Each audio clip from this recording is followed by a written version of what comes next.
नमस्कार मंडळी. अधिक महिना म्हटलं की घराघरात भक्तीचं वातावरण, पूजा, व्रत, जप आणि त्याचबरोबर प्रेमाने दिलं जाणारं अधिकवान. आणि या अधिकवानामध्ये दिला जाणारा सर्वात खास पदार्थ म्हणजे खमंग, जाळीदार आणि सुंदर अनारसे.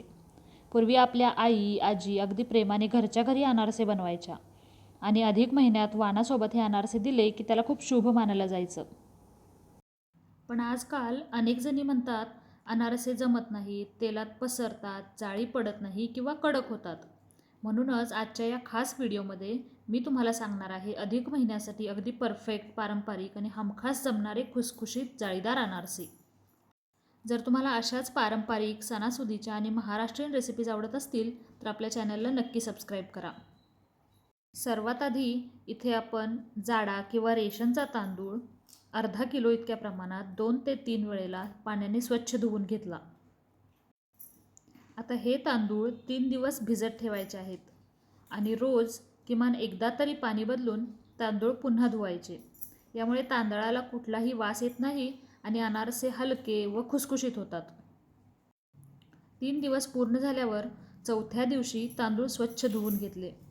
आता हे धुतलेले तांदूळ स्वच्छ कॉटनच्या कपड्यावर छान पसरवून घ्या. हे तांदूळ उन्हात न वाळवता शक्यतो सावलीत किंवा फॅनखाली सुकवायचे, कारण तांदळात किंचित ओलावा राहणं खूप गरजेचं आहे. पूर्ण कोरडे तांदूळ वापरले तर अनारसे कडक होऊ शकतात. म्हणून तांदूळ किंचित ओलसर असतानाच गोळा करा. आता हे किंचित ओलसर तांदूळ मिक्सरमध्ये फिरवून पीठ तयार करायचे आहे. तयार झालेले पीठ चाळून घ्यायचे, पण लक्षात ठेवा पीठ खूप बारीक नको आणि खूप जाडही नको. मध्यम टेक्स्चरचं पीठच अनारशांसाठी उत्तम असतं. आता या चाळून घेतलेल्या पिठामध्ये चिरलेला गूळ घालायचा. जसं आपण पाहिलं की तांदूळ थोडे ओलसर असणे गरजेचे आहे. जर चुकून तुमच्याकडून तांदूळ खूप जास्त वाळले गेले तर त्यावरती थोडासा पाण्याचा शिंतोडा देऊन 10 मिनिट तो तांदूळ तसाच ठेवून द्या आणि त्यानंतर बारीक करायला घ्या. आता इथे चाळलेल्या पिठामध्ये गूळ मिक्स करण्यासाठी अर्धा किलो तांदळासाठी आपण 350 ग्रॅम इतका गूळ वापरतो आहे. आता या चाळलेल्या पिठामध्ये गुळासोबतच सुंठ पावडर, वेलची पावडर किंवा किसलेले जायफळ तुम्ही तुमच्या आवडीनुसार वापरू शकता. सुरुवातीला हे पीठ आणि गूळ हातानेच एकसारखे मिक्स करून घ्या आणि त्यानंतर हे मिश्रण पुन्हा एकदा मिक्सरमध्ये फिरवा, जेणेकरून गूळ पिठात सुंदर मिसळतो. आता हाताला थोडंसं तूप किंवा तेल लावून हे पीठ एकसारखं करून घ्या. लक्षात घ्या हे पीठ हे नेहमी हवाबंद डब्यातच ठेवावे. जर लगेचच अनारसे करायचे असतील तर हे पीठ रूम टेम्परेचरला किमान 3 दिवस मुरू द्या. चौथ्या दिवसापासून अनारसे बनवण्यासाठी हे पीठ अगदी तयार आहे. अधिक वाणासाठी आधीच तयारी करून ठेवायची असेल तर हेच पीठ फ्रीजमध्ये 4 ते 6 महिने टिकतं. म्हणजे वेळेआधी तयारी करून ठेवली की ऐन वेळेला धावपळ होणार नाही. जर तुम्ही पीठ हे फ्रीजमधील वापरत असाल तर ते बाहेर काढून रूम टेम्परेचरला येईपर्यंत वाट बघा आणि त्यानंतरच अनारसे बनवायला घ्या.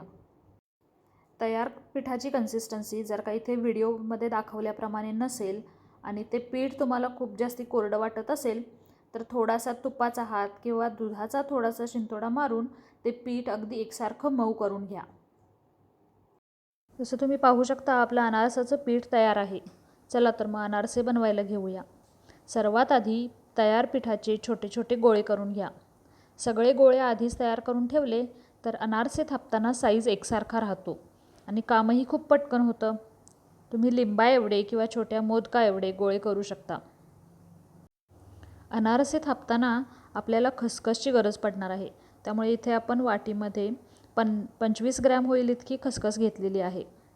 आता एका पोळपाटवरती थोडीशी खसखस घेऊन ती पसरवा आणि त्यावरती तयार केलेल्या अनारशाच्या पिठाचा एक गोळा ठेवा. हा गोळा ठेवला की दोन्ही हाताच्या तर्जनीला थोडंसं तेल लावून या दोन्ही बोटांनी हलक्या हाताने दाब देत हळूहळू हा अनारसा मोठा करायचा. घाई अजिबात करू नका. अनारसे खूप जाड झाले तर ते तळताना फुगतात, म्हणून त्याची जाडी मध्यम ते पातळच ठेवा. जर फ्रीजमधलं पीठ वापरत असाल तर ते आधी रूम टेम्परेचरला येऊ द्या. जसं आपण पाहिलं, पीठ कोरडं वाटत असेल तर थोडंसं तूप, तेल किंवा दुधाचा हलका शिंतोडा देऊन पुन्हा एकसारखं मळून घ्या. आणि गोळे करताना किंवा अनारसे थापताना हाताला हलकंसं तूप किंवा तेल लावलं तर पीठ हाताला चिकटत नाही आणि अनारसे छान मऊ बनतात. इकडे पिठाचे गोळे बनवताना किंवा पहिला अनारसा थापताना आपण तेल गरम करायला ठेवलं होतं. तेल चांगलं तापलं की अनारसे तळायला घ्यायचे आणि त्यासाठी सुरुवातीला एक छोटी पिठाची गोळी सोडून पाहायची. ती जर पटकन वर आली तेलात तर समजून जा की तुमचं तेल तापलेलं आहे. घाई गडबड न करता तेल योग्य तापलं की मगच अनारसे तळायला घ्या. अनारसा तेलात सोडताना खसखस वरच्या बाजूला राहील याची काळजी घ्या. आणि लक्षात ठेवा, अनारसे फक्त एकाच बाजूने तळायचे असतात, त्यांना उलटायचं नाही. साधारण 1 मिनिटभरानंतर झाऱ्याने वरून हलकंसं तेल उडवायचं. यामुळे एकतर सुंदर जाळी पडते आणि अनारसे खुसखुशीतही होतात. अनारसे तळताना आणखीन एक घ्यायची काळजी म्हणजे अनारसे खूप लालसर होईपर्यंत तळू नका, कारण बाहेर काढल्यानंतर गुळामुळे अनारशांचा रंग अजून गडद होतो. अनारसे तळल्यानंतर नेहमी ते एखाद्या जाळीवर किंवा मोदक पात्रावरती ठेवायचे. यामुळे होईल काय तर अनारशांमधील जास्तीचं जे तेल असेल ते निथळायला मदत होईल. आता बऱ्याच जणांची तक्रार असते की अनारसे हे तेलात पसरतात. तर असं होत असेल, पिठात थोडंसं तेल किंवा तूप घालून पुन्हा एकसारखं पीठ करून घ्या. छान मऊ पिठाची गोळी झाली की शक्यतो अनारसे तेलात पसरत नाहीत. जर तुम्हाला वाटत असेल की अनारसे हे धपाट्यासारखे फुगतायत आणि त्याला छान जाळी नाही पडत, तर समजून जा की तुमच्या अनारसांची जाडी जास्त आहे. ते थोडेसे पातळ बनवाल तर त्यांना छान जाळी पडेल.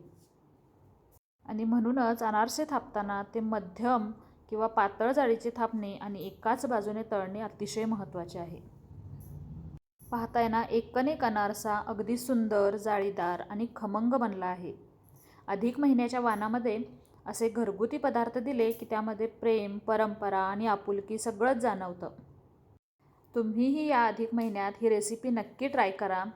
तुमच्या लेकी, सुना, मैत्रिणी किंवा नातेवाईकांना प्रेमाने अधिक वाण द्या. जर व्हिडिओ आवडला असेल तर लाईक करा, शेअर करा आणि अशाच पारंपरिक महाराष्ट्रीयन रेसिपीजसाठी आपल्या चॅनलला सबस्क्राईब करून बेल आयकॉन नक्की प्रेस करा. तुमच्या सगळ्यांचा अधिक महिना अगदी आनंदात, समाधानात आणि मंगलमय जावो हीच शुभेच्छा. आणि हो, तुम्हाला पुढचा कोणता पारंपरिक पदार्थ किंवा रेसिपी पाहायला आवडेल ते आम्हाला कमेंटमध्ये नक्की सांगा. तुमच्या कमेंट्स आणि सूचनांमुळेच आम्हाला नवनवीन रेसिपीज तुमच्यापर्यंत आणायला प्रेरणा मिळते. अनारशांसोबतच आपल्या चॅनलवरील इतर रेसिपीसुद्धा तुम्ही ट्राय केल्या असतील तर त्याबद्दलचा तुमचा अनुभव आणि फीडबॅक पण नक्की शेअर करा. पुन्हा भेटूया एका नवीन, स्वादिष्ट आणि पारंपरिक रेसिपीसोबत.